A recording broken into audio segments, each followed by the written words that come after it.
যে আজকে আমরা এখানে প্রধানমন্ত্রীর পক্ষ থেকে ঈদের ঠিক আগ মুহূর্তে এখানে যারা অসহায় দুস্থ এবং যারা গুম পরিবার, নির্যাতিত পরিবার এবং আমাদের এখানে মাইনরিটি পরিবার অনেক রয়েছে যারা আর্থিকভাবে সচ্ছল নয়, তাদেরকে আমরা একটা ঈদের উপহার দিতে এসেছি।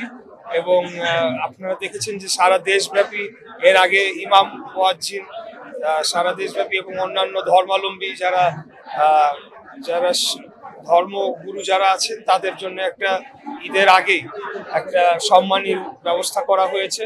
এছাড়া বিভিন্ন সামাজিক সোশ্যাল সেফটি নেটের আওতায় বিভিন্ন কার্যক্রম গ্রহণ করা হচ্ছে। তো বিষয়টি অবশ্যই পজিটিভ ভাবে দেখছি।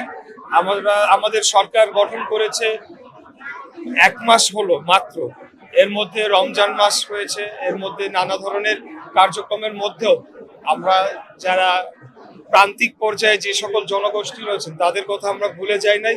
এবং এই ধরনের আমরা যে এছাড়া আপনারা দেখেছেন যে সারা বাংলাদেশে 12টি সিটি কর্পোরেশনের পরিচ্ছন্ন কর্মীদেরকেও একটা ভাতা প্রদান করা হয়েছে।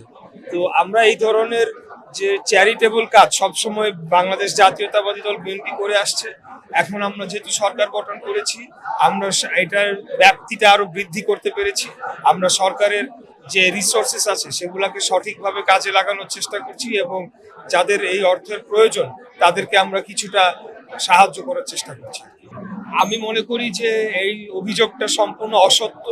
অবশ্যই এখানে দলীয় হোক বা যাই হোক, সে যদি কোয়ালিফাই করে এটার জন্য, ফ্যামিলি কার্ডের জন্য, তাহলে সে পাবে।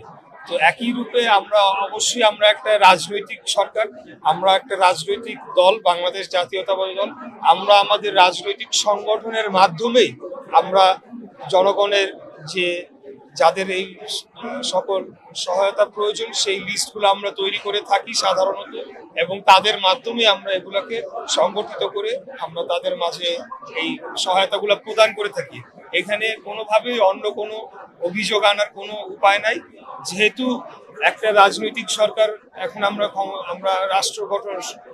সরকার গঠন করেছি, আমরা অবশ্যই আমাদের দল করুক বা কোনো দল না করুক, যেই করুক, যারা এটার জন্য কোয়ালিফাই করবে এই সকল সহায়তার জন্য, তাদেরকে আমরা অগ্রাধিকার দিচ্ছি।